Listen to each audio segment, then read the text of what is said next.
Kita ini orang Islam, Pak, kalau lagi jalan dengan tidak sengaja melihat barang bagus, Bapak tidak sengaja, maka caranya ucapkan Subhanallah, Maha suci Allah yang telah menciptakan keindahan itu rezeki namanya.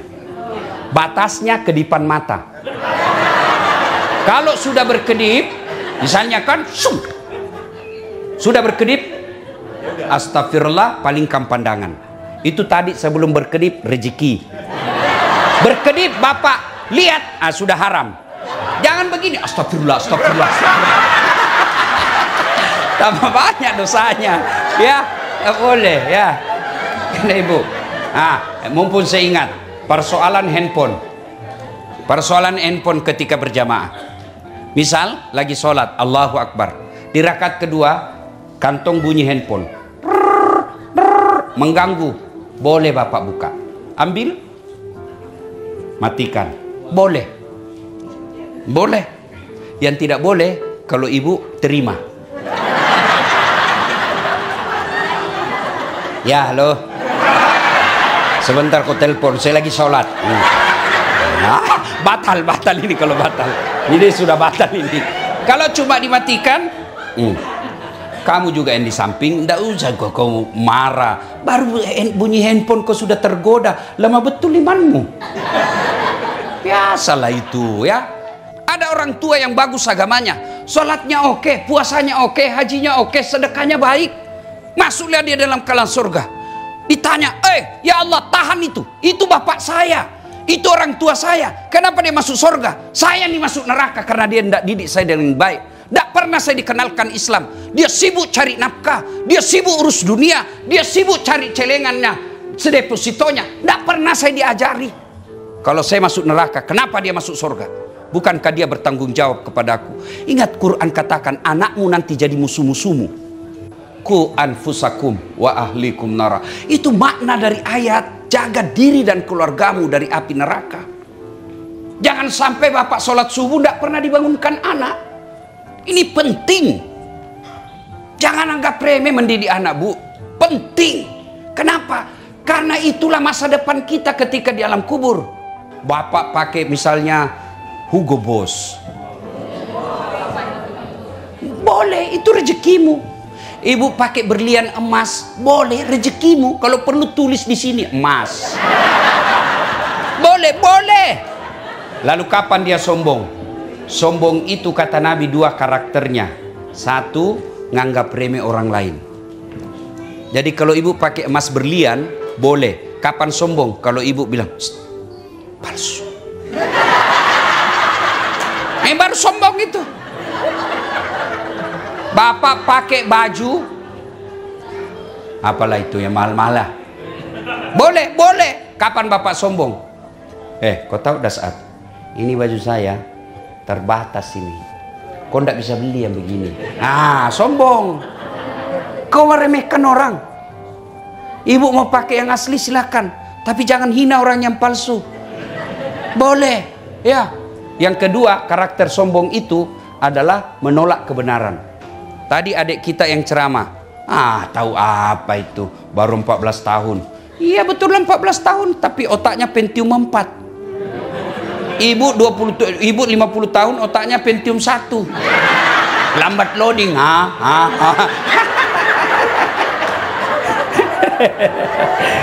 Jelas Ibu? Apa itu sombong? Remeh orang lain, menolak kebenaran. Dengar ceramah, dia tolak. Itu sombong itu. Abu Jahal, Abu Lahab, itu dia tahu Muhammad itu benar. Muhammad itu orang jujur.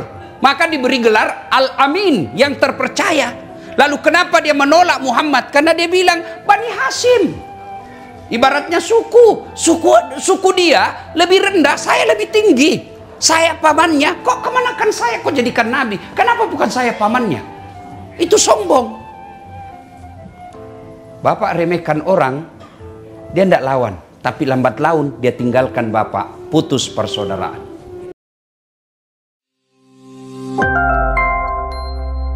Sallu ala Nabi Muhammad. Ibu bapak saudara-saudara sekalian, ada pernah dengar nama Yusuf Kalla? Pernah? Beliau kayaknya satu-satunya Indonesia yang 2 kali menjadi wakil presiden. Wakil presiden ke-10 dan wakil presiden ke-12. Ibu tahu orang apa dia? Bugis, ya kan? Nah, ternyata ibu tahu enggak, Pak Yusuf Kalla itu sepupu sekali dengan bapak saya. Oh. Ngaku Bu. Begitu di cross check ke Pak Yusuf Kalla, Pak JK katanya sepupu dengan bapaknya Pak Dasat Latif. Ah, siapa itu? Namanya saja baru saya kenal. Iya kan? Ibu-ibu kenal Prabowo? Tahu Prabowo? Itu masih saudara sama saya itu, Bu. Ngaku. Begitu juga nanti di akhirat. Ya Allah, saya Islam. Ya Allah, saya Muslim. Ngaku sampean. Kamu ngaku. Kalau kamu Muslim, mana tandanya? Bapak-bapak di sini kan pegawai toh? Misalnya bapak pegawai di mana? Sebut satu. Pak Farhad. Di mana pegawainya? Hah? Hotel. Bapak kalau mau masuk di situ pakai ID card. Bapak-bapak kalau masuk kantor pakai ID card. Ya kan? Itu standar minimal. Saya ngaku pegawai, misalnya pegawai di Apple, mesti ada standarnya apa? Ini kartuku. Kalau tidak, kau tidak boleh masuk. Begitu juga Islam. Di akhirat kelak Allah tanya, kalau kamu Islam, mana karaktermu, mana identitasmu? Maka Allah sampaikan, identitas orang Islam itu adalah surah Al-Fat ayat 29. Surah apa Ibu? Surah apa? Al-Fat 29. Minimal selesai ceramah nanti update status identitas umat Islam. Surah Al-Fat 29. Surah apa Ibu? Ayat? Masya Allah. Mari kita dengar bunyinya. Bismillahirrahmanirrahim. Muhammad Rasulullah. Bahwa Muhammad itu adalah Rasul Allah. Dan Rasul itu, Nabi itu dikasih mukjizat. Mukjizat itu Allah kasih berdasarkan tantangan zamannya. Nabi Musa dikasih mukjizat apa? Tongkatnya bisa jadi ular. Kenapa? Zaman itu tukang sihir paling hebat. Dikasih tongkat, tak, ular-ularnya Fir'aun habis dimakan oleh tongkatnya Nabi Musa. Nabi Isa diberi mukjizat apa? Mampu menyembuhkan orang-orang penyakit kusta. Kenapa? Pada saat itu orang mengagungkan ilmu kedokteran. Tapi satu yang tidak bisa disembuhkan, kusta. Nabi Isa dia usap, sembuh penyakitnya dengan izin Allah. Ya, Ibu. Nabi Sulaiman, pada saat itu orang mengagungkan kekayaan. Nabi Sulaiman diberikan kekayaan. Apa kekayaannya? Kerikil rumahnya emas. Ada di sini kerikil rumahnya emas. Paling orang Bugis giginya dikasih emas. Kan? Nabi Muhammad sallallahu alaihi wasallam pada saat itu orang mengagung-agungkan apa? Sastra, syair. Maka Allah berikan salah satu mujizatnya apa? Quran, yang ketika orang mendengar, Bapak baca sejarahnya Umar bin Khattab masuk Islam, dia kan mau datang mau membunuh Nabi. Balik haluan karena dia bilang, "Kenapa Muhammad kau mau bunuh? Nah, saudaramu sendiri dengan iparmu sudah masuk Islam. Fatimah itu sama suaminya masuk Islam." Ah, benar aja. Iya benar, masuk Islam. Balik haluan dia. Dia masuk ke rumah adiknya. Begitu dia buka pintu, langsung dia banting iparnya. Ternyata kau berbohong. Kau ternyata masuk Islam selama ini. Adiknya datang, si Fatimah. Dia bilang, "Kenapa kalau kami masuk Islam? Kalau kami masuk Islam, kenapa?" Dia bisik di telinganya Umar, "La ilaha illallah Muhammad Rasulullah." Dia tebas, dia sikut adiknya, berdarah bibirnya. Lalu adiknya berkata, "Kamu bisa menyiksa fisik kami, tapi kau tidak bisa menguasai akidah kami." Umar lalu berpikir, barusan dia lawan adik saya ini. Ingat Pak, Umar itu tegas tapi lembut hatinya. Pada saat dia duduk, dia kasihan lihat adiknya, dia usap itu, dia ambil kira-kira kalau sekarang sapu tangan. Ya, dia usap itu bibirnya adiknya berdarah, adiknya tepis tangannya, jangan. Lalu dia duduk menyesal, dia pegang kepalanya, tiba-tiba dia lihat ada di bawah tempat duduk ada lintingan-lintingan kertas, bukan kertas, lintingan-lintingan daun kurma. Karena waktu itu tidak ada kertas, Bu. Dia lihat gulungan-gulungannya, apa itu? Tidak boleh kau sentuh. Cobalah saya lihat sedikit, kalau bahasa kita. Ayolah saya lihat dulu apa itu. Coba saya lihat. Akhirnya adiknya berikan. Dan apa yang dibaca? Surah Toha ayat 1-5. Lembut hatinya dan menyatakan diri langsung masuk Islam. Kenapa? Kagum dengan kalimat-kalimat yang ada dalam surah Toha. Maka Allah berikan mukjizat Nabi Muhammad. Apa mukjizatnya? Quran. Nah, kemudian Bapak Ibu saudara-saudara sekalian, Nabi, kemudian Umar masuk ke dalam Islam. Lain kali kita cerita ini, ya, tentang tokoh-tokoh orang Islam yang masuk Islam. Muhammad Rasulullah, bahwa Muhammad itu adalah utusan Allah. Walladzina ma'ahu, dan orang-orang yang mengaku dirinya Islam punya karakter, ciri-ciri, identitas, ID card. Satu, asyidda' walal kufar, tegas kepada orang kafir. Tapi ingat, jangan salah paham tentang tegas terhadap orang kafir. Apa itu tegas? Tegas dengan prinsip inna dina indallahil Islam. Islam is the single one, the true religion behind the God. Gaya-gaya saja ini, bos. Gaya-gaya.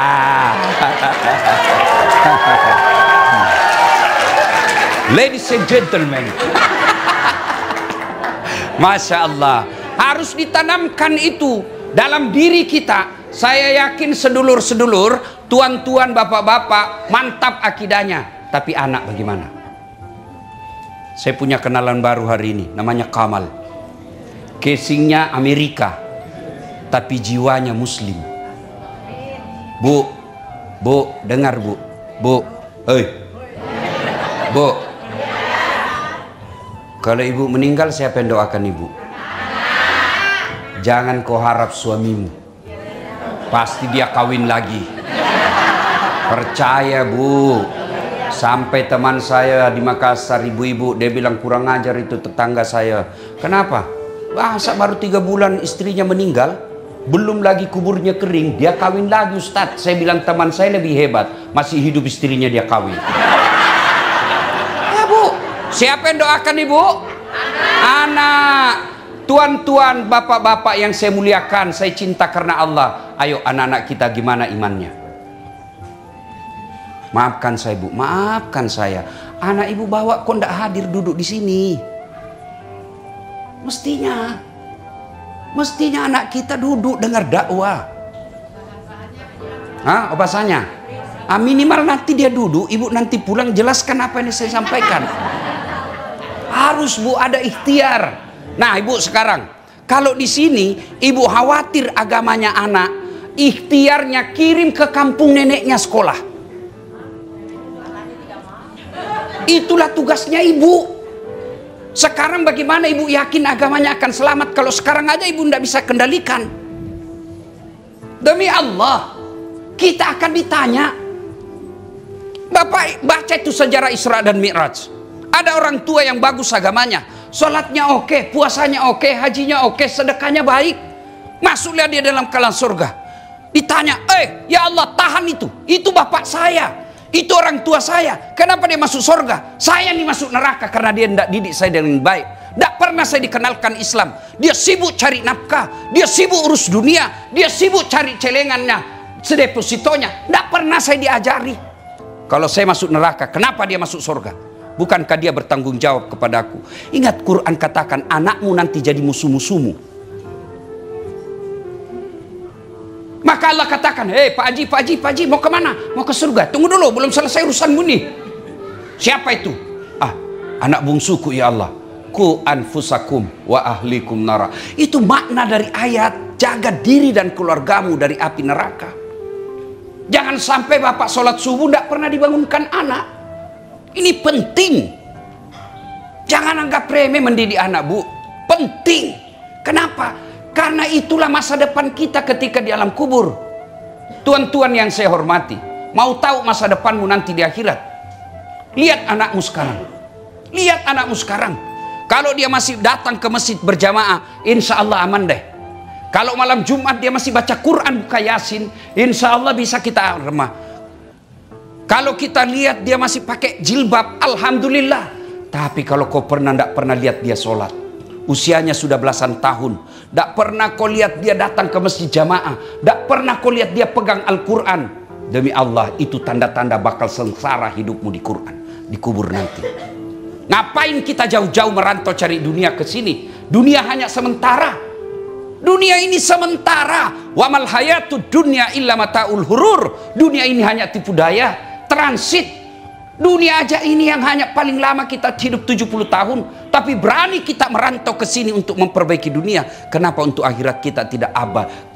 Untuk akhirat kita abai. Itulah anak kita. Didik anak. Pulang ini Bu, bukan ini perkara gampang. Bukan perkara gampang. Saya yakin tidak ada yang mati kelaparan anaknya di sini. Tapi yang mulai tidak sholat pasti banyak. Ini jangan marah dan merasa tertekan. Ini agar kita sadar untuk kembali evaluasi pentingnya menjaga akidah anak kita. Itulah yang disebut asiddaul al-kufar, tegas kepada orang-orang kafir. Bukan tegas itu kita perangi, bukan tegas kita lempar rumahnya. Itu keliru. Karena agama kita mengajarkan jangan kau celah Tuhan-Tuhan mereka, jangan kau hancurkan rumah ibadah mereka. Yang kita tegas di sini adalah jaga anak kita. Pertama jaga caranya, pendidikan anak kita. Jangan ibu bapak berpikir ini kan cuma pendidikan. Justru pendidikan itulah pintu masuknya agama. 2, untuk menjaga anak kita, bapak hati-hati pilih pendidikan. Kalau boleh saya bersaran, kalau bapak tidak yakin bisa selamat akidahnya anak di sini, bagaimana caranya bapak ibu bisa kirim ke Indonesia, bawa ke pesantren minimal 3 tahun, akidahnya kuat, oke, kau kembali ke sini. Kalau ibunya aja tidak sholat, bapaknya tidak sholat, anak kita bergaul bebas, sekolahnya juga sekolah yang tidak pernah belajar agama, bagaimana ibu yakin agama anak kita akan selamat? Saya baru-baru juga ceramah ke Australia. Saya tanya, berapa tahun? Lebih 40. Berapa anaknya? 5. Agamanya? Yang 2 kayaknya masih Islam. Yang 3 sudah tidak jelas.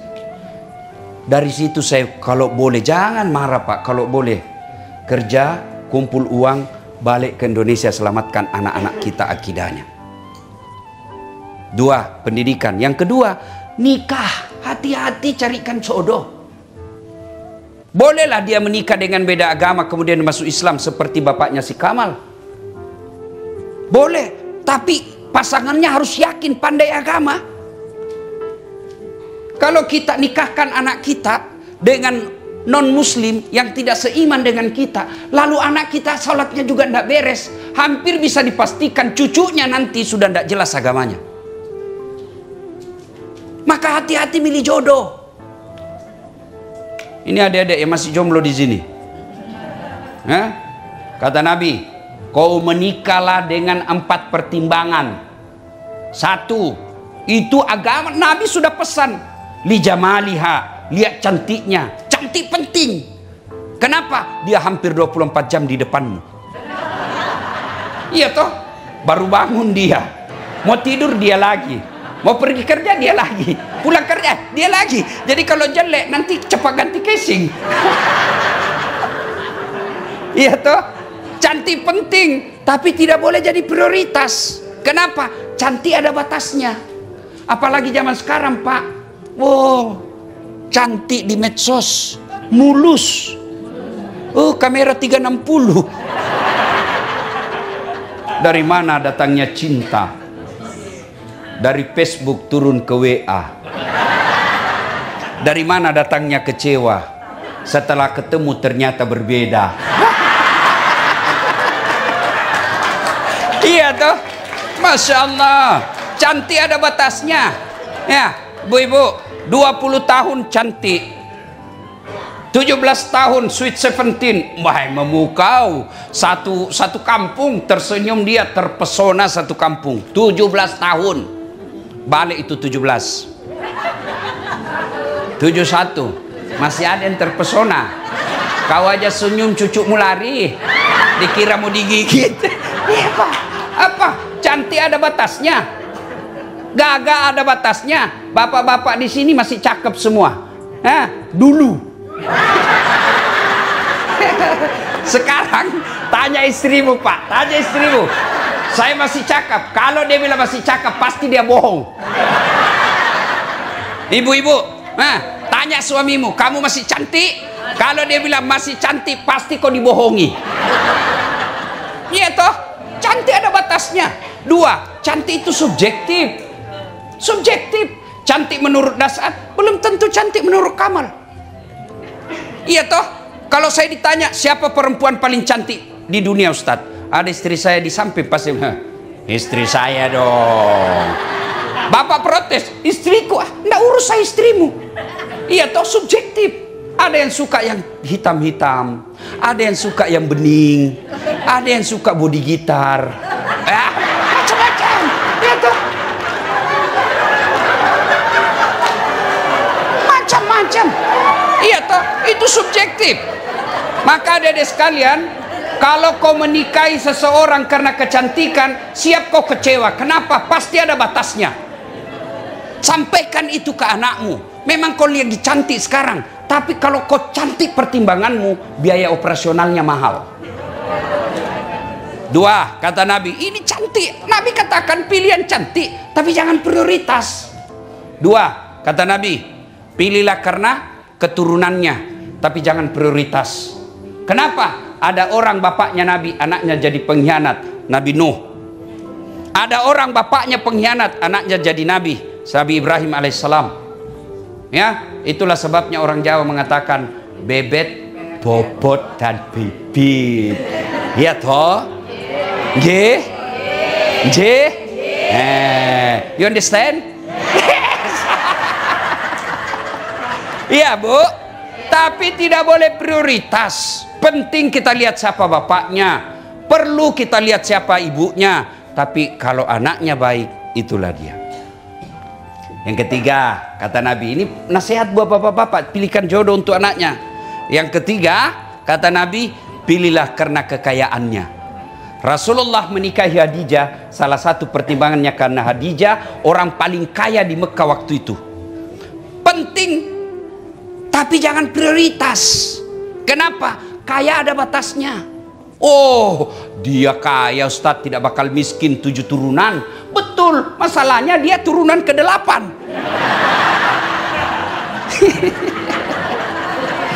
Iya toh, jangan jadi prioritas. Ya, yang keempat, kata Nabi. Dengar, yang keempat. Oh ya. Coba kita ulang, apa tadi yang pertama? Cantik, beautiful. Yang kedua, turunannya. Tiga, kekayaannya. Yang keempat, agamanya, kata Nabi. Mahasiswa saya bertanya, Ustadz, kenapa agama nomor 4? Mestinya kan agama nomor 1. Saya bilang, jangan salah, Dek. Agama betul nomor 4, tapi tidak titik di situ hadis, koma, lalu ada di bold, huruf besar kapital, kasih tanda centang, lalu di stabilo. Ya kira-kira seperti itu kalau sekarang ya. Kata Nabi, utamakan agamanya, karena dengan agama kamu akan dapat semuanya. Ada orang cantik, Bu, cantik betul, tapi akhlaknya kesurupan. Iya toh? Iya, iya. Ada lagi mukanya, Masya Allah, akhlaknya baik, tapi mukanya hancur. Iya kan? Iya. Ada lagi kaya, wih, tapi mulutnya kasar. Tidak mungkin ada perempuan berkumpul 4-empatnya. Dialah cantik, keturunan baik-baik, anak orang kaya, hafal Quran. Kalau ada bapak ibu tahu di sini, tunjukkan saya. Saya juga masih mau, Pak. Iya, kan susah untuk kumpul ke-4-empatnya. Maka Nabi tegaskan, utamakan agamanya. Kalau dia miskin, maka agamanya akan memperkaya dengan akhlaknya.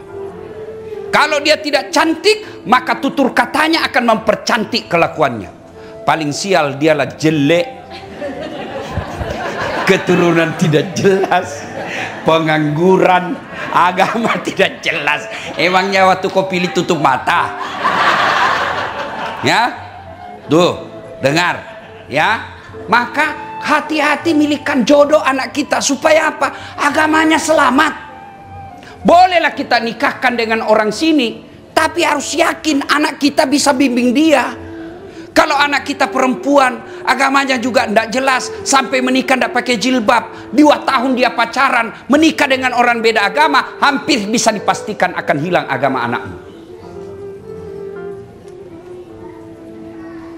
Ibu-ibu sekarang kalau anaknya pacaran dianggap biasa. Siapa bilang itu biasa?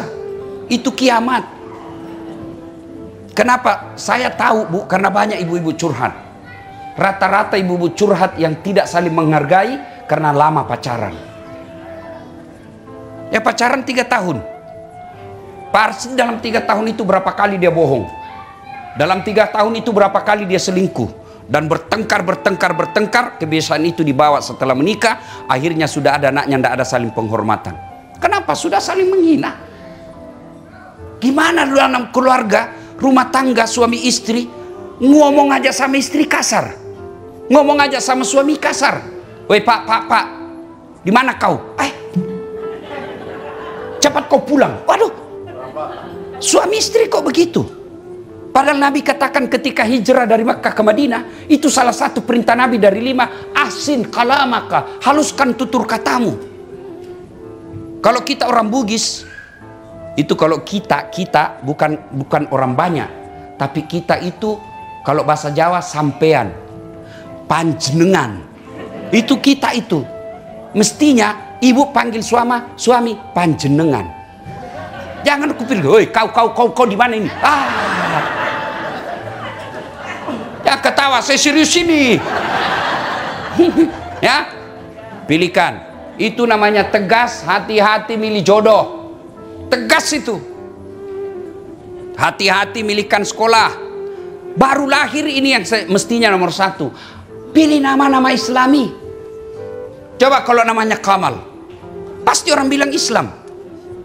Tapi kalau diberi nama John Albert, orang ini Muslim, mu'allab. Tapi kalau namanya Muhammad Jamil, pasti orang Islam. Kalau dia perempuan, kasih nama-nama Islam.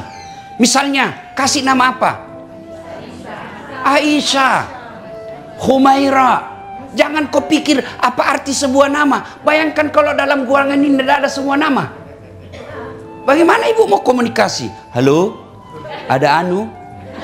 Anu siapa? Itu yang ceper. Banyak ceper. Bayangkan Pak. Coba, saya dosen komunikasi. Nama itu simbol dan bisa mewakili karakter orang. Ketika Bapak dengar nama saya, Dasat Latif, pasti Bapak bisa bayangkan. Oh, Ustadz Sulawesi, selalu pakai putih-putih, yang selalu bilang beleng-beleng. Itu dari simbol, Maka nama itu penting, Bu. Dan itu bukan cuma di dunia, di akhirat. Sampai di akhirat, anak Bapak kasih nama. Lahir cucu, nah saya kasih ke Khalid. Ini Khalid salah satu panglima perang Umar bin Khattab yang menyeberangkan Islam sampai ke daratan Eropa. Ini Khalid nak. Nah, saya kasih kau nama Sumayyah. Kalau dia perempuan. Apa itu nak? Ini Sumayyah, perempuan pertama. Dia budak, hamba sahaya. Tapi membela akidahnya, dia rela mati. Dialah perempuan pertama yang jihad fisabilillah. Ditombak oleh Abu Jahal. Saya mau kau punya akidah seperti Sumayyah. Kasih nama, kau siapa namamu nak? Lionel Messi. Baru PC. Iya kan? Nama penting. Ya, coba kalau nama anak kita Ya Humaira, dipanggil Ya Humaira, yang kemerah-merahan pipinya. Orang doakan. Ya, itu tegas namanya.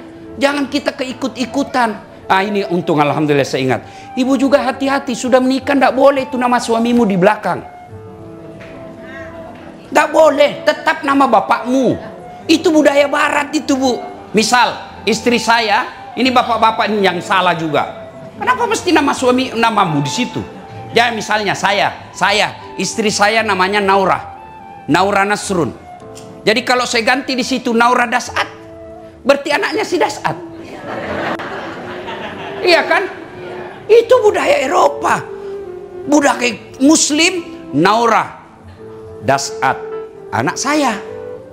Nah, makanya sama-sama Naura. Mamanya namanya Naura Nasrun, anak saya namanya Naura Das'ad. Boleh Das'ad di belakangnya, tapi ada kalimat Naura istrinya Das'ad. Nah, boleh kalau begitu. Tapi kan repot.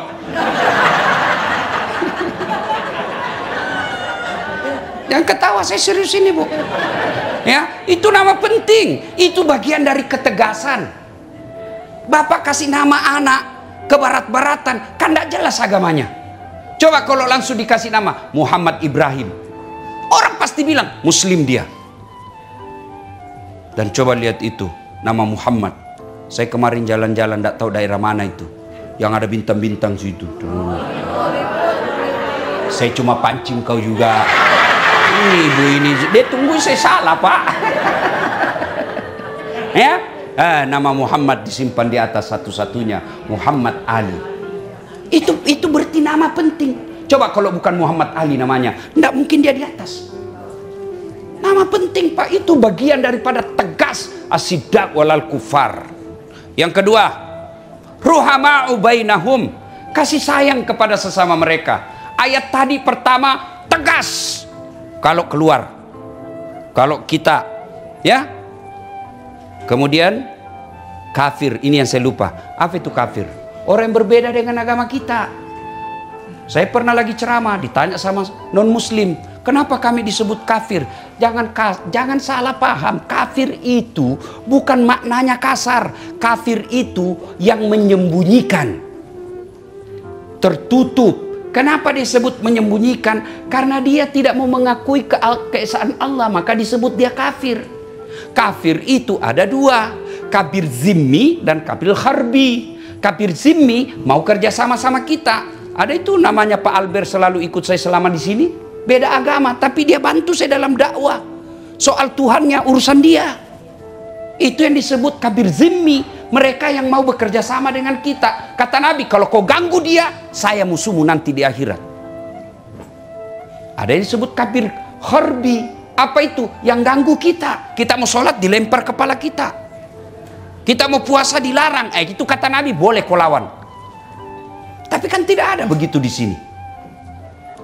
Nah, yang kedua, tanda orang Islam, ingat baik-baik, Bu, surah Al-Fat ayat 29. Pertama, tegas kepada orang kafir. Yang kedua, ruhama'u bainahum, kasih sayang kepada sesama mereka. Innamal mu'minuna ikhwah, kata Allah. Orang Islam itu bersaudara. Dia tidak lihat rambutnya keriting atau putih atau pirang. Selama dia la ilaha illallah, itu saudaramu.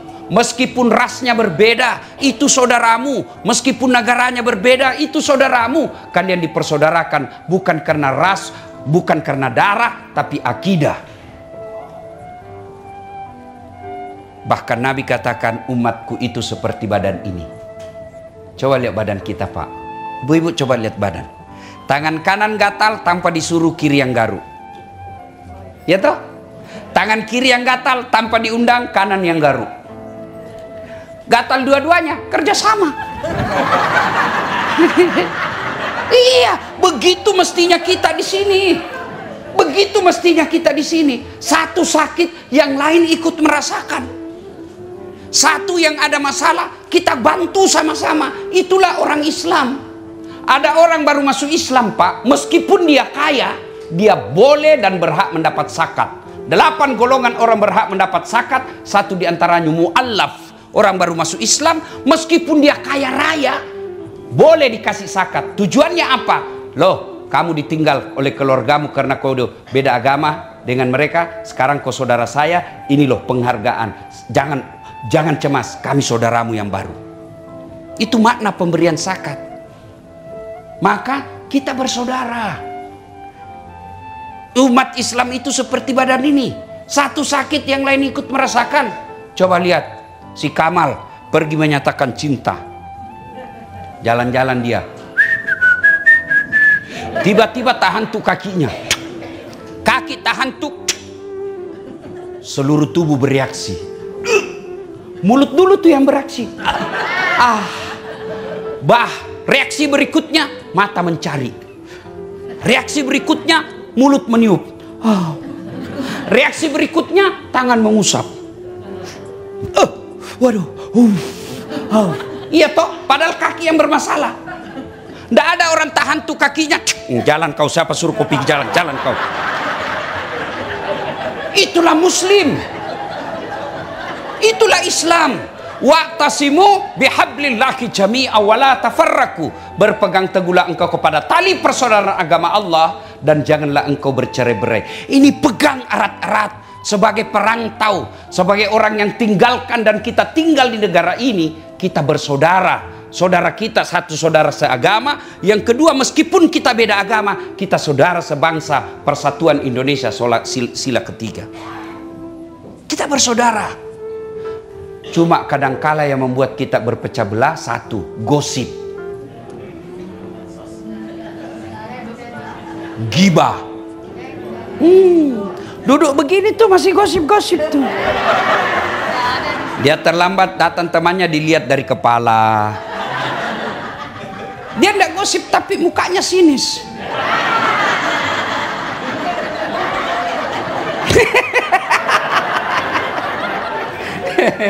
Sudah sinis, dia itu apa?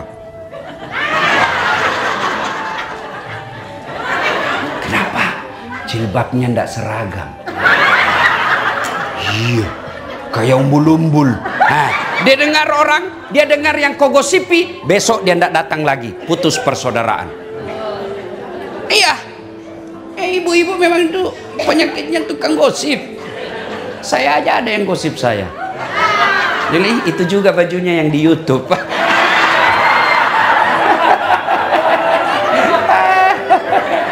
Bu, ada biasa yang berapologi. Itu kan benar. Yang saya sampaikan betul, begitu sifatnya. Justru betulnya namanya gibah. Kalau salah namanya fitnah. Tidak ada alasan bisa cerita orang, tidak ada. Jangan cerita jeleknya orang. Dia jelek urusannya dengan Allah. Jangan kau tambah-tambah.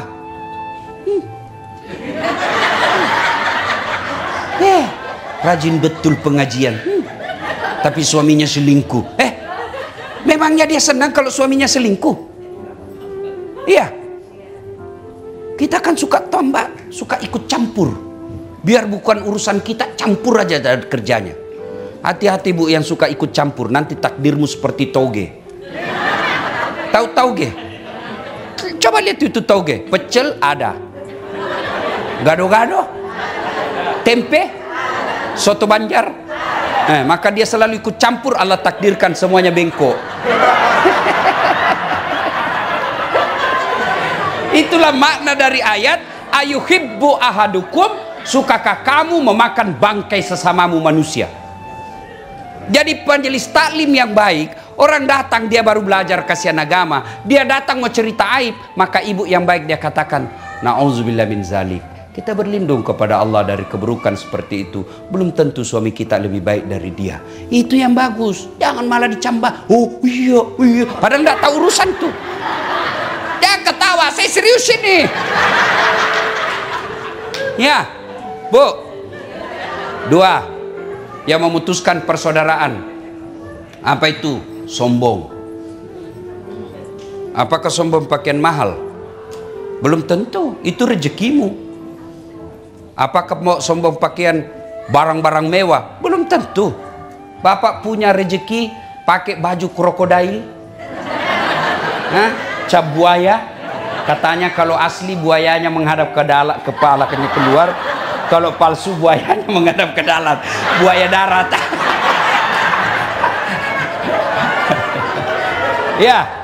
Ya. Bapak pakai palsu. Bapak pakai misalnya Hugo Boss.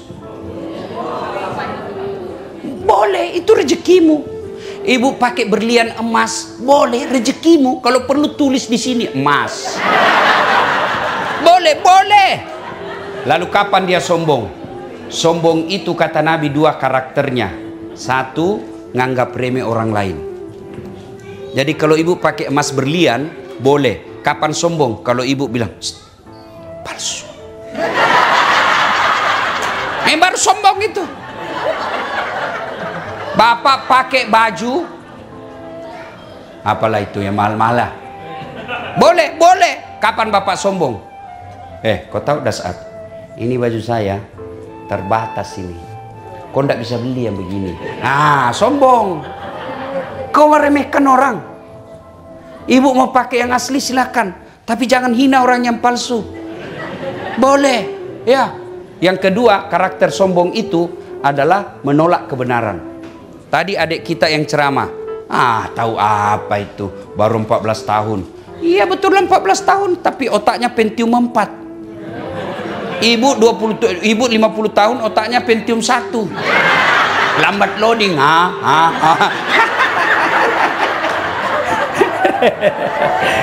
Jelas Ibu?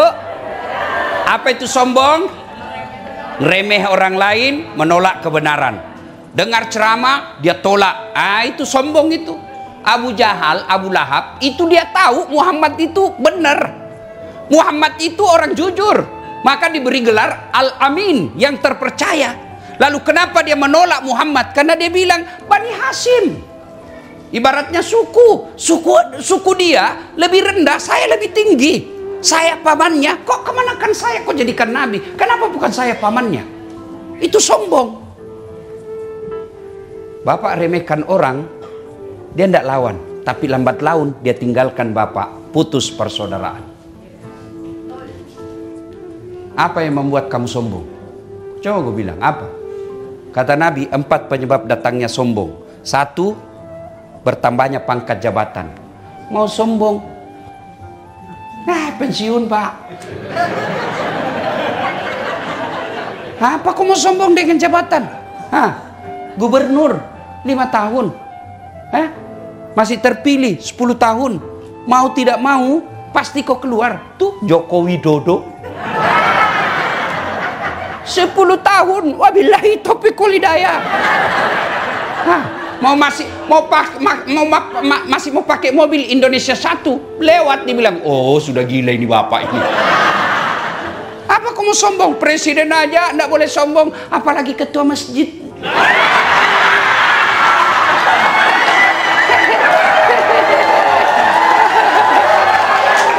Apa yang mau disombongkan? Ya, ayo. 2, kata Nabi, penyebab datangnya sombong, bertambahnya ilmu. Banyak gelar. Sayang itu, dia kurang gelarku itu.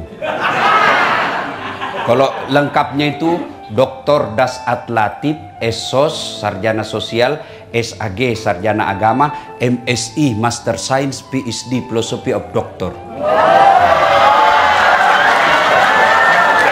Alhamdulillah baru-baru disetujui oleh universitas untuk kepangkatan saya profesor. Doakan mudah-mudahan awal tahun sudah jadi guru besar. Jarang-jarang orang Pak seperti saya. 2 doktornya Bu, 2 doktorku Bu, 2 sarjanaku. Lalu kamu sombong dah saat, jangan. Wa ma utitum minal ilmi illa qalila. Saya tidak berikan kamu ilmu kecuali sangat sedikit. Apa yang kamu sombongkan dengan ilmumu? Allah cabut ilmumu, dikasih pikun. Apa? Ada cerita ini Pak, wallahu alam benar atau tidak? Banyak sekali gelarnya Pak, bertumpuk-tumpuk. Begitu jelang pensiun, dikomplain sama istrinya, Pak, biasanya kalau kau mau pergi kampus ngajar, kau cium-cium jidatku. Ini sudah hampir 2 minggu tidak pernah lagi kau cium saya. Dalam hatinya, astagfirullah, berarti siapa saya cium selama ini? Ternyata ya dia cium pembantunya.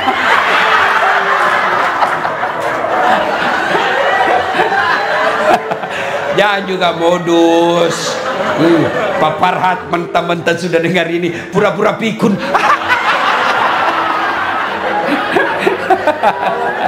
Ayo, apa yang mau kau sombongkan? Bu, apa karena saya hebat?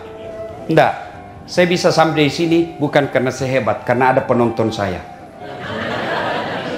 Itu viewer saya di YouTube sekarang, Bu, sudah hampir 600 juta. Berarti tidak boleh kau sombong dah saat kamu bisa ceramah karena ada yang dengar. Coba kalau saya ceramah di sini 2 jam berapi-api, tidak ada yang dengar. Bapak lewat, sudah lama sakit itu Pak.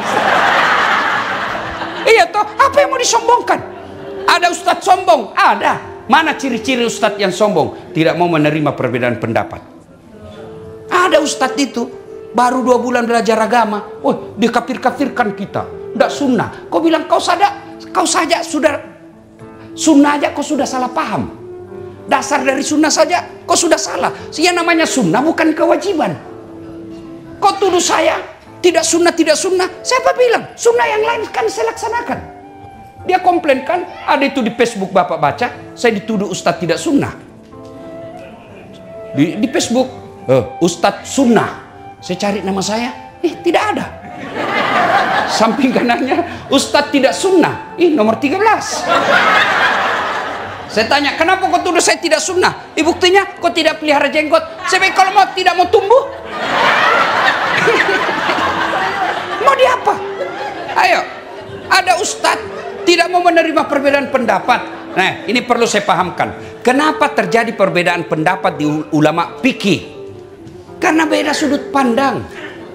Yang ada sama kita ini para ulama, yang ada sampai ke kita, hadis itu dalam bentuk tulisan, bukan dalam bentuk gambar, bukan dalam bentuk audiovisual. Kalau gambar dan audiovisual pasti seragam kita. Cuma kan ini tidak ada definisi konkretnya.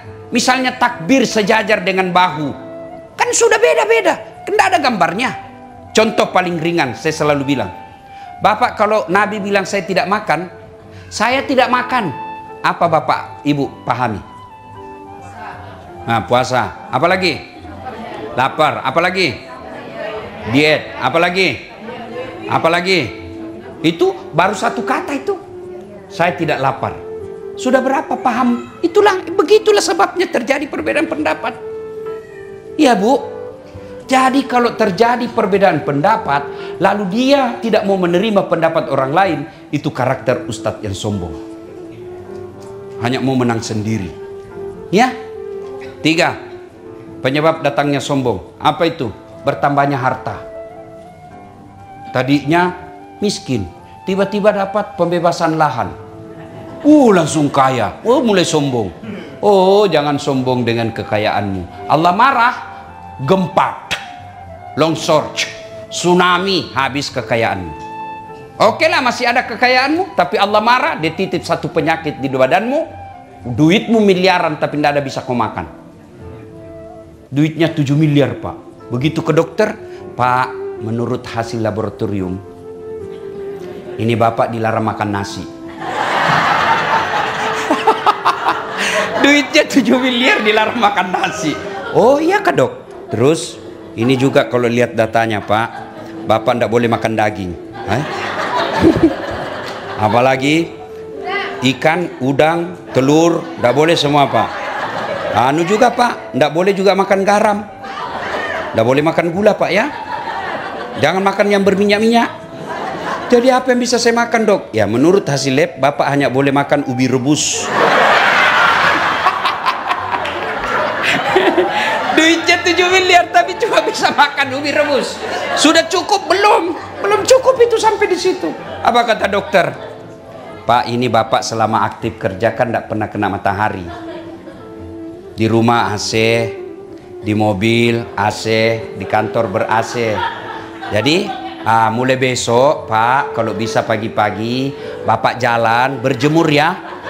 Jangan pakai baju supaya kena matahari bajunya Pak ya. Pakai juga celana pendek supaya kena matahari ini ya. Jangan pakai peci. Ya kalau bisa Bapak jangan pakai sendal. Jam 9 sampai jam 10 dia kelilinglah di kawasannya. Nggak pakai sendal, nggak pakai baju. Apa bedanya sama gembel?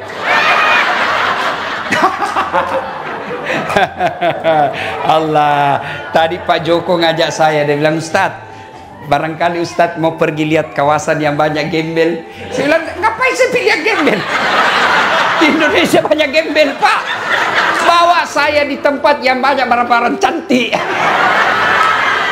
Malu halus.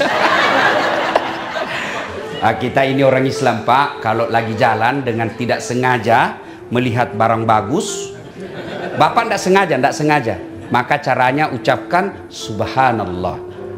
Maha suci Allah yang telah menciptakan keindahan itu. Itu rezeki namanya. Batasnya kedipan mata. Kalau sudah berkedip, misalnya kan, sudah berkedip, astagfirullah, palingkan pandangan. Itu tadi sebelum berkedip, rezeki. Berkedip bapak, lihat, sudah haram. Jangan begini, astagfirullah, astagfirullah. Tambah banyak dosanya. Ya, tak boleh ya. Kena ibu. Mumpun saya ingat persoalan handphone. Persoalan handphone ketika berjamaah. Misal lagi sholat, Allahu Akbar. Di rakaat kedua, kantong bunyi handphone. Mengganggu. Boleh bapak buka. Ambil. Matikan. Boleh. Boleh. Yang tidak boleh, kalau ibu terima. Ya, halo. Sebentar kau telepon, saya lagi sholat. Batal ini kalau batal. Ini sudah batal ini.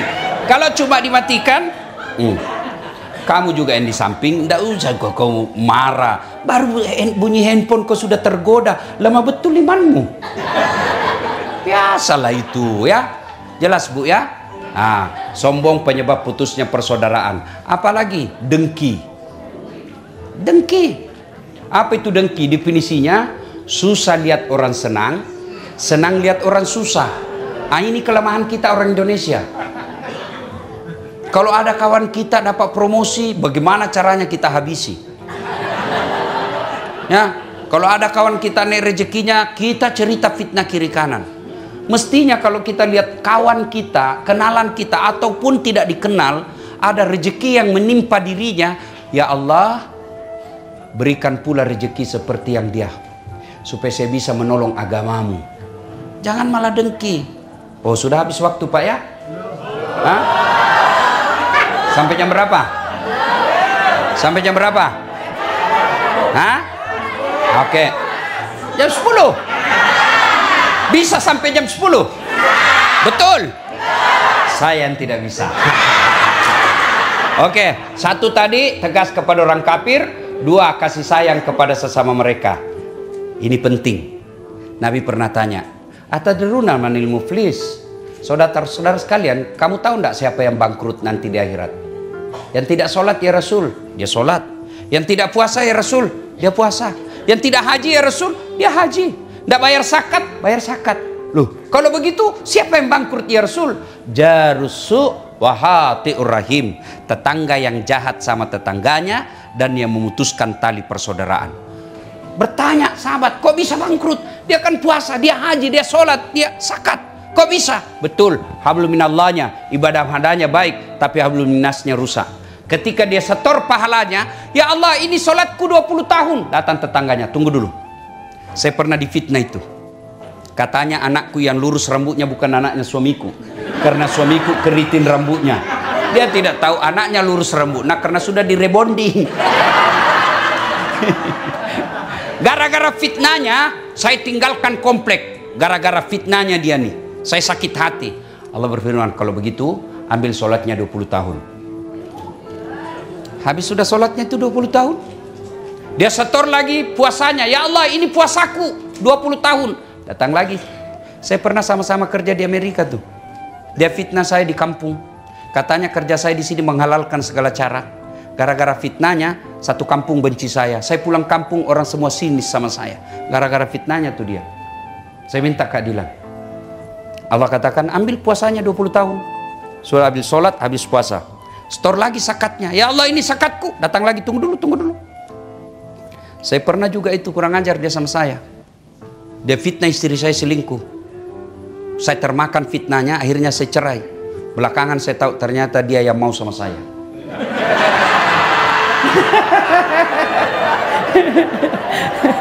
Saya minta kepadamu ya Allah. Allah katakan ya sudah ambil zakatnya. Habis sudah amalnya tua, habis semua habis. Masih ada orang yang datang. Saya juga pernah. Dia serobot tanahku. Saya sama-sama merantau.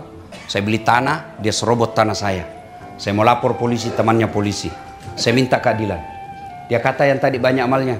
Ya Allah bagaimana lagi? Puasaku habis, sholatku habis, sedekahku habis, zakatku habis. Mana lagi? Allah berfirman, tidak ada kebatilan yang tidak ada balasannya. Supaya adil, ambil dosanya orang yang pernah kau sakiti. Itulah pentingnya ini silaturahmi. Biar bapak-bapak hitam jidat, puasa Senin Kamis, tadarus setiap hari, itikaf di masjid. Tapi dalam satu komplek tidak ada yang senang bapak. Bapak bukan orang spesial. Karena Nabi katakan, Hairun nas anfa'uhum linnas. Sebaik-baik manusia di antara kalian yang paling banyak manfaatnya buat orang lain. Itulah yang jadi saya memotivasi saya kalau dakwah buat orang senyum dan tertawa. Kalau saya tidak bisa nasihati, paling tidak dia bisa lupa masalahnya dengan ketawa-ketawa. Iya kan Bu? Iya Bu? Alhamdulillah. Ya, ruhama'u bainahum. Yang ketiga, tarahum ruk'an sujada.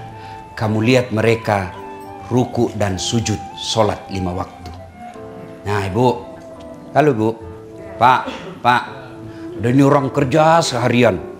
Dari jam 5 dia sudah tinggalkan kantor, pulang jam 10 malam. Laparlah dia di jalan. Dia singgah beli nasi bungkus. Kan lapar kan Pak? Beli nasi bungkus. Setelah punya nasi bungkus, nasinya dia buang, bungkusnya dia makan.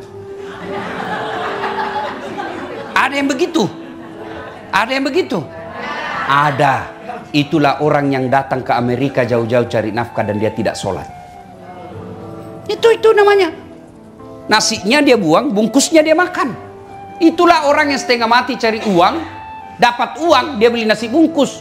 Tapi dia anak buang nasinya. Itulah mereka yang cari nafkah kok lupa sholat. Kenapa hidupku susah Ustaz? Ibu pasti tidak sholat. Kenapa keluargaku tidak rukun? Pasti dalam keluarga tidak sholat. Mana ada manusia yang tidak ada masalahnya? Tunjukkan saya di tempat ini yang tidak ada masalahnya. Ayo. Kalau bapak-bapak saya lihat ini masalah paling besar, mau kawin lagi takut sama istrinya.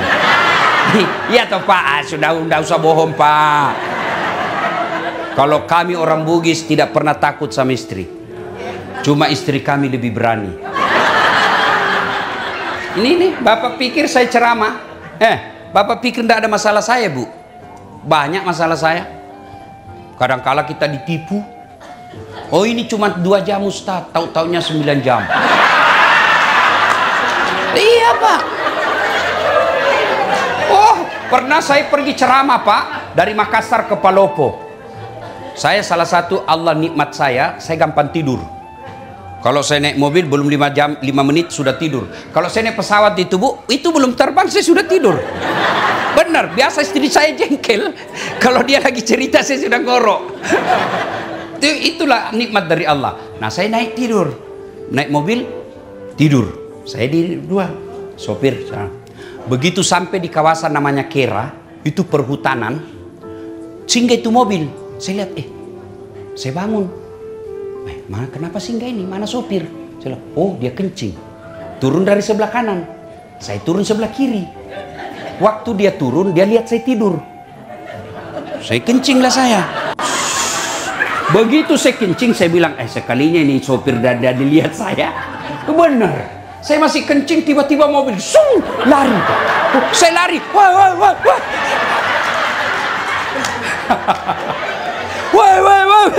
Apalagi sudah laju. Saya mau telepon di atas mobil. Baju saya kemana-mana kan selalu begini Bu. Baju dalam saya putih, saya buka karena saya takut lecek. Saya buka, baju dalam saya putih. Ini putih, songkok saya putih. Nggak ada yang singgah mau ambil saya Bu. Semua mobil lewat saya kasih. Nggak ada, kan tengah hutan. Dia kira saya pocong. Jadi saya punya inisiatif, saya bilang sekali di tengah saja, saya bilang nanti dikira betul saya pocong, ditabrak, minggir saya Pak. Ditinggal saya Pak, gerimis, basah kuyup. Saya sholat di pinggir jalan, sholat subuh. Saya berpikir, mudah-mudahan ini sopir, kalau azan subuh dia sadar, dia kasih bangun saya. Bener, begitu dia baru sadar. Azan, Pak Ustadz, mana Pak Ustadz? Baru dia balik. Jam berapa dia baru tiba di tempat saya Bu? 6:15 dari jam 1 dini hari. Turun dia, saya rasanya saya mau tempeling, tapi saya lihat lebih besar dari saya. Mundur saya, Pak. Kalau bilang, kalau saya berkelahi kalah saya duduk aja jengkel begini. Yang paling menjengkelkan, begitu saya sampai di rumah dinas wali kota Palopo, dia bilang, Pak Wali Kota, Pak Ustadz, kenapa bisa kau lupa kopormu? Berarti bohong ini orang ini. Kan terlambat sampai lokasi karena balik lagi jemput saya, dan itu jauh. Ternyata ditanya, kenapa kopo lama? Pak Ustadz lupa kopornya, jadi kita balik lagi, Pak. Itu semua pernah saya rasakan, Bu. Sering. Ya, pernah juga saya ke pesisir Kalimantan, ya, Sekata namanya. Itu kita lewat sungai-sungai kecil, ada buaya berjemur, dia buka lihat bulutnya. Tapi dia tidak berani ganggu saya, karena dia bilang, senior ada di atas. Macam-macam, Bu. Masya Allah. Belum lagi kita dikasih ceramah, tidak dikasih makan dulu.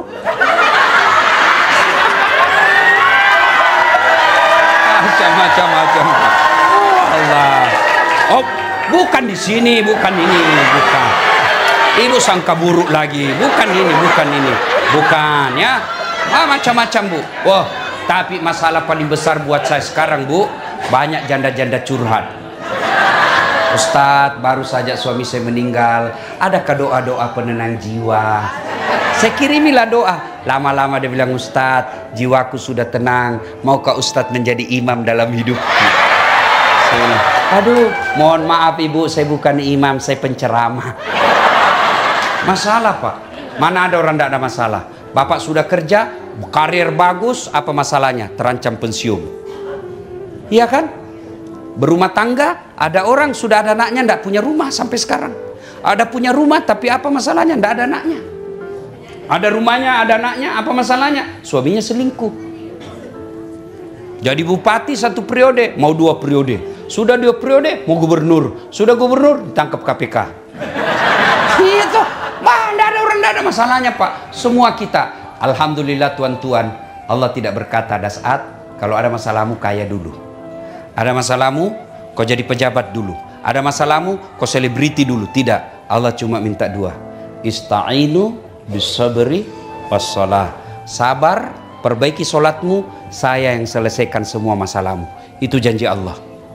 Jadi kalau ada masalah dalam rumah tangga, dalam pekerjaan, dalam cita-cita, tidak usah cari kambing hitam, koreksi solat. Tidak mungkin Allah sengsarakan orang yang tidak solat. Orang yang sholat, tidak mungkin. Saya sholat Ustadz, betul Bapak sholat tapi tidak ikhlas. Hayalah sholat, asar lagi. Enggak, kok tidak ikhlas. Saya sholat Ustadz, betul kok sholat tapi tidak ikhlas. Mana buktinya? Sholat Pak, waduh, kayak main-main. Bismillah.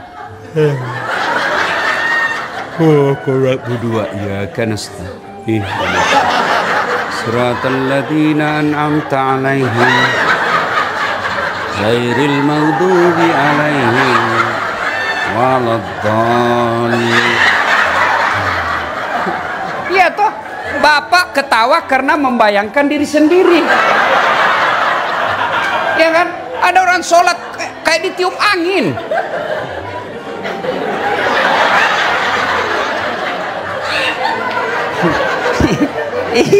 Ibu histeris karena ibu bayangkan diri sendiri kan. Jadi kalau ada masalah, ya lebih baik koreksi sholat. Bapak ibu saudara-saudara sekalian, soal sholat ini tidak cukup waktu. Saya mau bahas fokus khusus karena waktu sudah masuk. Kita lanjutkan lagi besok. Nah, besok masih ada ceramah besok malam. Besok malam masih libur kan? Rugi yang tidak datang besok malam. Sebab ada pembagian undian umroh. Saya mau tapi ibu bilang bayar sendiri. Alhamdulillah. Terima kasih Bapak Ibu Saudara-saudara sekalian. Waktu masih 15 menit kita gunakan untuk tanya jawab. Silakan. Yang mau bertanya silakan, yang mau menjawab lebih bagus. Ya silakan Ibu, silakan. Kalaupun tidak cukup waktu, boleh Bapak Ibu bertanya melalui WhatsApp saya. Ya sudah? Nah, silakan baca pertanyaan pertama. Pertanyaan pertama. Bismillahirrahmanirrahim. Pak Ustadz, pertanyaan saya, kalau kita mengadopsi anak dari non-muslim dan yang mengadopsi itu keluarga muslim, apakah anak tersebut harus bersyahadat? Oke. Pertama, adopsi dalam Islam haram. Tidak boleh. Ya, yang boleh anak angkat. Karena adopsi itu hak-hak orang tuanya putus. Diganti namanya, dikaburkan orang tuanya tidak punya lagi hak waris, tidak punya hak sama sekali, putus. Itu haram. Yang boleh bagi Islam, anak angkat, anak yang diambil diperlakukan seperti anak sendiri. Ya. Nah, kalau dia masih kecil, tunggu dia sampai dewasa, lalu disahadatkan, diislamkan. Ya. Kalau dia tidak Islam, agak susah. Lebih baik bapak ambil anak angkat muslim. Banyak berkeliaran di Indonesia. Ya Pak ya? Oke, jelas. Apa lagi? Assalamualaikum. Anu yang baca. Kamal baca. Kita dengar dia pakai bahasa Indonesia. Bisa bahasa Indonesia? Baca. Ayo Kamal. Ya. Kau masuk YouTube saya Kamal. Oke. Assalamualaikum, Ustaz, saya lagi ngambek nih sama olah karena permintaan saya lama didapatnya atau cuman setengah. Setengah. Ya. Jadi gimana doa yang benar supaya Allah memenuhi doa kita? Oke, terima kasih Kamal. Ini yang ngambek memangnya rugi Allah kalau kau ngambek. Saya kira tadi ngambek sama suami, ngambek sama Allah. Kalau ngambek sama Allah, apa ruginya Allah? Satu dunia tidak sholat, Allah tetap mulia. Satu dunia kafir, Allah tetap mulia. Nah sekarang, kenapa Allah tidak kabulkan doa? Bukan tidak dikabulkan. Dengar baik-baik, ini yang saya bahas tadi subuh. Kullu nafsin, berdoalah kamu, ud'uni astajib lakum. Kata Allah, berdoa kamu kepadaku pasti saya kabulkan. Itu Allah yang bilang. Doa kau pasti saya kabulkan. Itu Allah yang katakan. Berarti semua doa dikabulkan. Cuma dikabulkannya Bu, ada 4 cara. Satu, cara pertama, apa yang dia minta Allah kasih sesuai yang dia minta. Itu namanya taufik. Ya Allah, sembuhkan penyakitku. Betul sembuh. Itu taufik. Ya Allah, mudah-mudahan bisa naik mobil. Allah kasih, betul bisa beli mobil. Taufik namanya. Ya. Ya Allah, mudah-mudahan anakku dapat jodoh. Dapat betul, taufik namanya. Yang kedua, Allah kabulkan tapi dalam bentuk yang lain. Ya Allah, mudah-mudahan saya sehat. Allah tahu kalau sehat ini, maka dia misalnya kalau dia sehat, dia bisa menikah dengan beda agama dan dia tinggalkan agamanya. Biar aja dia tetap sakit, tapi saya kasih anaknya jadi soleh. Ya, ya Allah, berikan saya mobil. Allah tahu kalau ada mobilnya ini tabrakan, mati. Sudah, tidak usah saya kasih kau mobil, tapi saya kasih kau kesehatan. Ibu-ibu punya anak usia 10 tahun, minta dibelikan motor. Ibu belikan enggak? Apa karena ibu enggak sayang? Justru sayangnya. Tapi ibu belikan apa? Saya belikan kau laptop nak, kau pakai belajar. Itu yang disebut Allah kabulkan dalam bentuk yang lain. Saya tamat SMA, setelah gagal jadi tentara, saya daftar fakultas kedokteran. Mau jadi dokter. 3 kali Pak saya daftar. Tidak ada lulus nama saya. Padahal saya kelas fisika, jurusan fisika 1. Paling hebat dalam kelas saya. Ya. Tidak lulus 3 kali, saya ikut 3 tahun berturut-turut. Teman saya lulus. Allah tahu, kasih tahu jawabannya. Pulang kuliah terjadi tabrakan Pak. Saya turun tolong dia, berceceran darah di aspal. Dia yang tabrakan, saya yang pingsan. Kenapa? Saya tidak bisa lihat darah. Sampai saat ini saya tidak bisa lihat darah. Lihat aja di YouTube ataupun di grup-grup.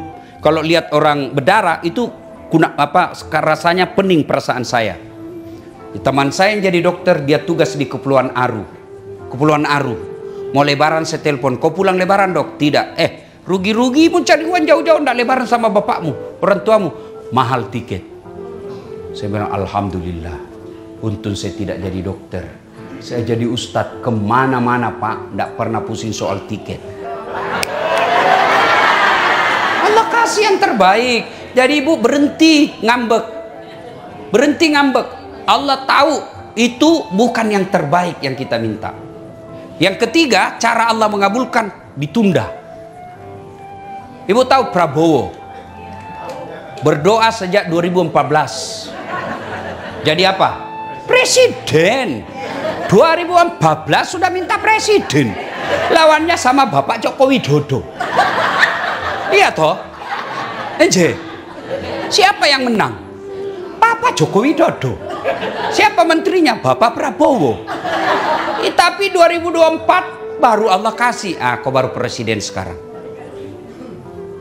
2014 minta, Allah kabulkan 2024. Nabi Zakaria minta anak sejak usianya 21 tahun. Kapan Allah kabulkan?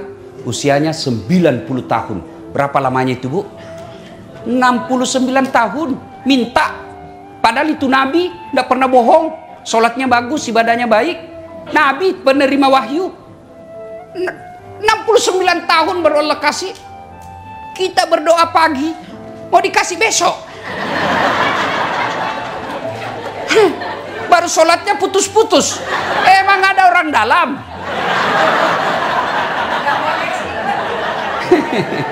Jelas ya?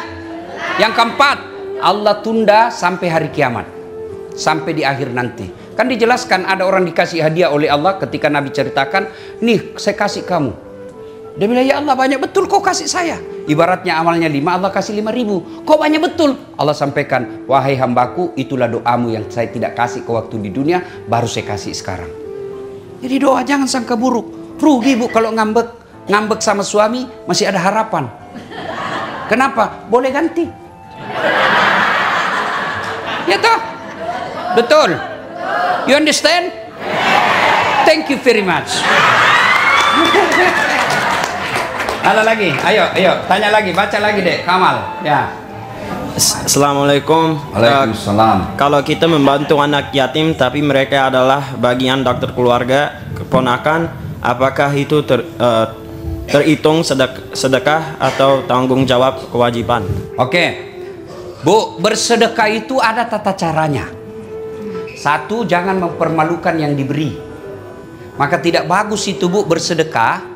Ibu kasih antri, mau cuma dikasih 50.000 ngantri dia bertengah hari, disuting di close up mukanya, itu bagian bukan yang baik. Itulah sehingga dalam sedekah ada namanya amil, panitia yang bawakan. Yang kedua, setelah itu sedekah orang dalam dulu. Bapak kalau mau sedekah istri dulu. Jangan kau sedekah orang lain, istrimu itu terus bajunya 2 kali lebaran. Tenang Ibu, saya bela kau ini malam. Bajunya mewah, istrinya sudah 4 kali pulang kampung tidak pernah baju baru. Bukan suami yang baik itu. Kau sedekah ke orang, istrimu dulu. Supaya apa? Dia taat. Itu istri Pak, tidak penting dia kau selalu hadir, yang penting ada duitnya. Tidak percaya kau dengar, ibu-ibu, biar suami tidak pulang yang penting ada nah, dengar kau. Uang yang dia cari, bukan kamu. Ya tuh Ibu. Nah, jadi sudah itu penuhi dulu kebutuhan rumah tangga, penuhi dulu kebutuhan anak, istri, sudah itu baru saudara. Jangan sampai saudara kita menjadi fitnah.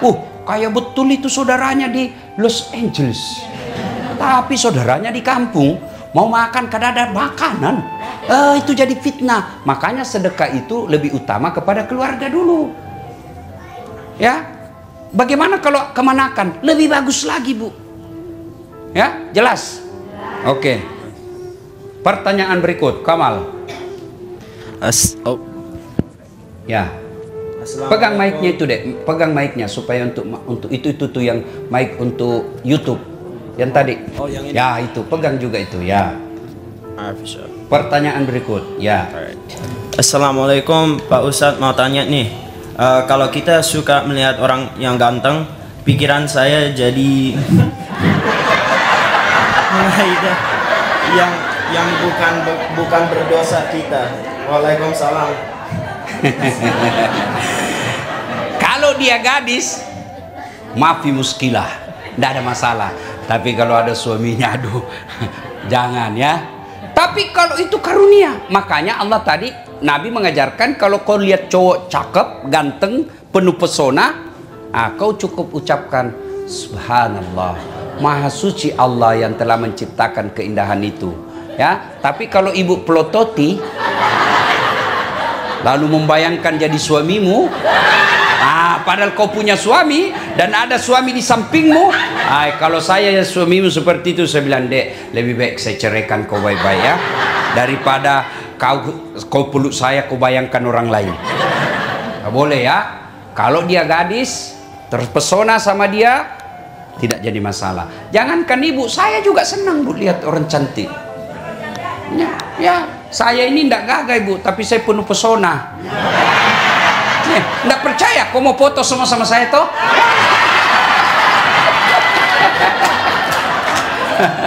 Ya, nah kalau kita lelaki, saya bohong kalau saya bilang saya tidak suka lihat cewek cantik. Enggak, semua itu fitrah manusia. Ya, masih senang daripada saya suka lihat cowok gagah. Jelas, baca lagi kawal. Oke. Assalamualaikum Pak Ustadz, kalau kebangun pas azan subuh terus kita bersih dua dan wudhu, sholat subuhnya 15 ke 20 menit setelah azan, sholat subuhnya termasuk atau telat gak Pak? Ya, kalau dibilang telat sudah telat, sah. Kalaupun bapak misalnya lembur, pulangnya jam 4 subuh karena cari nafkah, bapak baring-baring ternyata bangun jam 9, boleh sholat. Caranya bangun langsung wudhu sholat, jangan ngaso dulu, ngopi dulu baru sholat. Enggak, bangun meskipun jam 11 kalau betul-betul bapak ketiduran. Bahkan jangankan ketiduran, lupa saja boleh. Misalnya baru ingat, kemarin waktu ada pesta pengantin lupa saya sholat duhur. Begitu ingat, ambil wudhu sholat, boleh ya. Sholat itu tepat waktu baik, tapi yang dianjurkan awal waktu. Bapak sholat subuh, sholat asar misalnya masuk waktu jam 3 sampai setengah 6. Ibu sholat jam 5 itu masih tepat waktu. Tapi yang dianjurkan azan langsung sholat, awal waktu namanya. Anggaplah kita darurat seperti saya sekarang, boleh saya jamak duhur 2, asar 2, namanya jamak. Kalau diringkas jadi 2-2 jamak kasar. Kalau 4-4 namanya jamak. Kalau kasar jamak kasar, 2 duhur 2 asar. Ya, jelas? Oke bos. Habis? Masih ada? Masih banyak. Masih banyak. Oke Kamal, baca lagi. Assalamualaikum Pak Ustadz, mohon tanya, apakah main atau jual beli saham itu haram atau apa hukumnya? Nah ibu, sampai sekarang ini masuk masalah khilafiyah, perbedaan pendapat ulama. Ada yang mengatakan haram karena dia seolah-olah sifat judi, tidak jelas. Ada yang juga mengatakan halal. Inilah disebut dalam fikih namanya subhat. Subhat itu samar-samar, abu-abu. Kata Nabi, kalau kamu selamat tinggalkan. Jelas ya? Oke, apa lagi? Pertanyaan kedua, apakah life insurance dalam Islam diperbolehkan? Diperbolehkan, sama tadi soal insurans atau asuransi. Itulah sehingga muncul ada namanya asuransi syariah, karena tadi itu perdebatan ulama ya. Udah sama ada yang halalkan, ada yang haramkan, namanya subhat, samar-samar. Tapi anjuran Nabi kalau kamu selamat tinggalkan. Tapi di Amerika ini mana bisa hidup orang tanpa asuransi. Nah, selama niatnya ibu bukan melawan Allah, tapi karena mengikuti peraturan dan kita hidup di negara ini, Allah maha bijaksana. Oke. Assalamualaikum Ustaz, ayah saya udah meninggal 2 minggu yang lalu. Boleh gak ibu saya yang tua boleh keluar rumah, misalnya ketemu dokter dan sebagainya? Oke, kalau suami sudah wafat, maka ibu kalau punya anak lelaki sama anak. Kalaupun keluar, ulama-ulama modern tidak mengharamkan selama ibu keluar betul-betul tidak macam-macam. Apalagi kalau usianya ibu sudah 65. Siapa juga yang mau goda ibu ya? Rugi bu, rugi. Kecuali ibunya masih janda muda, 30 tahun ya. Sebaiknya jalan selalu ada mahramnya untuk menghindari fitnah. Bagi perempuan janda itu kata Nabi hanya mereka mampu bertahan 6 bulan. Kalau dia masih haid. Kalau sudah tidak, biasanya perempuan itu kan tidak tergoda lagi sama. Saya tidak tahu lah, ibu-ibu lebih tahu yang soal itu kan. Nah, sekarang ibu kalau mau keluar sebaiknya ditemani lelaki. Jangankan belanja ibu, orang pergi ibadah umroh dan haji saja itu kan harus dengan mahramnya. Ya, makanya kalau perempuan saya itu, kalau keluarga saya mau keluar negeri dan dia perempuan sendiri, saya tidak pernah anjurkan. Kau mau sekolah di Indonesia juga bisa sekolah. Mau belajar apa? Semua bisa ada. Ya, saya tidak juga sekolah ke luar negeri, alhamdulillah bisa juga seperti saya sekarang. Ya, ya jelas ya. Sebaiknya perempuan terhormat itu, ya, ini alhamdulillah saya ingat. 4 syarat perempuan dirindukan surga. 1 dia sholat, dia puasa Ramadan. 3 dia jaga harga dirinya. 4 dia patuhi perintah suaminya. Jaga harga diri ini diantaranya pakai busana muslimah. Busana muslimah tidak mesti jilbab, boleh sarung ibu pakai, kasih peniti selesai, yang penting tutup jilbabnya. Ada juga perempuan jilbab 3 lapis kan, ada merahnya, kuningnya, birunya, dia kasih miring lagi sedikit.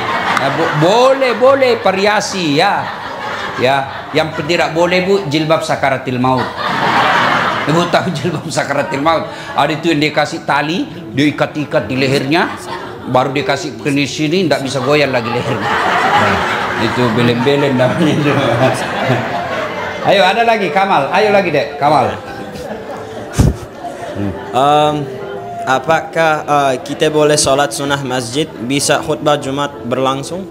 Ya, ketika sholat Jumat berlangsung, bisa. Ya, datang bapak terlambat, pernah terjadi pada zaman Nabi, sahabat langsung turun, duduk, Nabi anjurkan kau sholat Jumat, sholat sunnah dulu 2 rakaat. Sholatnya apa? Berbeda ulama. Ada yang bilang sholat tahiyatul masjid, ada juga yang menyatakan sholat qabliyah Jumat. Pokoknya sholat sunnah 2 rakaat. Ya, lain kalau sudah sholat, sudah masuk sholat, ya sudah langsung sholat, tidak usah lagi sholat sunnah. Jangan sholat sunnah dulu, baru selesai sholat sunnah, selesai sudah sholat Jumat. Maka sebaiknya bapak-bapak datang lebih awal.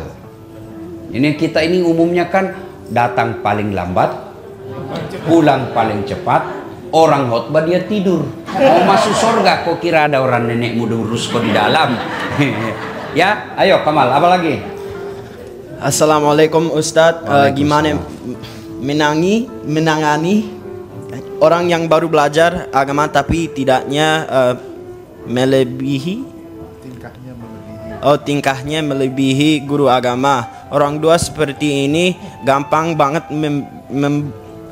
menyalahkan. Membidak-bidakan, memberi kalimat dua yang menjudge. Oke. Jadi ibu menyikapinya, ibu ndak usah dengar, tapi jangan celah. Karena kalau ibu celah dan berdosa.